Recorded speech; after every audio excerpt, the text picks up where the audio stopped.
السلام علیکم ورحمۃ اللہ وبرکاتہ۔ وَأَلَّيْسَ لِلْإِنسَانِ إِلَّا مَا سَعَى۔ رب تبارک و تعالیٰ کا ارشاد اور فرمان ہے، انسان کے لیے وہی کچھ رکھا گیا ہے جس کے لیے وہ محنت اور کوشش کرے۔ ہر انسان بالخصوص جس نے ازدواجی زندگی میں قدم رکھا ہوا ہے، بال بچے ہیں اس کے، محنت اور مزدوری کرتا ہے، بھاگ دوڑ کرتا ہے، خون پسینہ ایک کرتا ہے، اور کوشش ہوتی ہے کہ اگر میری سیلری 30,000 ہے تو 50,000 ہو جائے، 50 ہے تو 80 ہو جائے، 80 ہے تو 1,00,000 ہو جائے، اس سے بڑھ جائے۔ لیکن ظاہری بات ہے، جب سیلری بڑھے گی تو محنت بھی تو بڑھے گی نا۔ یہ تو ہے ظاہری، لیکن ایک ہے روحانی، اور روحانی عمل جو رب تبارک و تعالیٰ کی طرف سے اپنے بندوں کو دیا گیا ہے، عمل بالکل چھوٹا سا اور اجر و ثواب کے اعتبار سے، بینک بیلنس آخرت کا کرنے کے اعتبار سے بہت ہی زیادہ۔ وہ کیا؟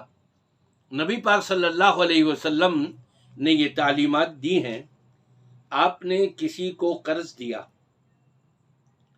1 مہینے کے لیے، 2-4 مہینے کے لیے، سال کے لیے، اب وہ مدت پوری ہو گئی اور آپ کو وہ قرض نہیں ملا۔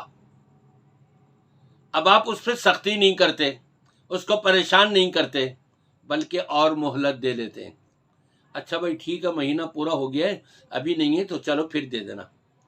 پتہ لگا اگلا مہینہ بھی پورا ہو گیا، پھر بھی خاموش بیٹھے ہوئے، کوئی بات نہیں، اور آگے دے دینا۔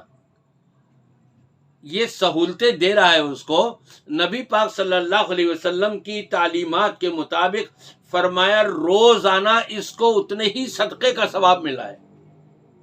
5,000 روپے قرض دیا تھا، 1,00,000 روپے قرض دیا تھا، 1 مہینے کے لیے، اور مہینے سے اوپر ہو گیا، جتنے دن زیادہ ہوتے چلے جا رہے ہیں، روزانہ کا اگر 1,00,000 قرضہ تھا تو 1,00,000 صدقے کا اجر و ثواب اس کو مل رہا ہے۔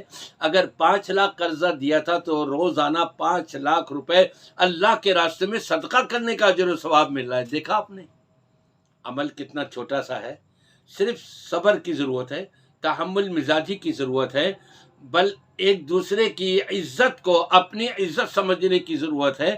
اگر کوئی مجبور ہے تو اس پر جبر نہ کیا جائے اور اس کو تھوڑی مہلت دے دی جائے۔ ہمارے اجر و ثواب میں صدقے کا ثواب لکھا جاتا رہے گا۔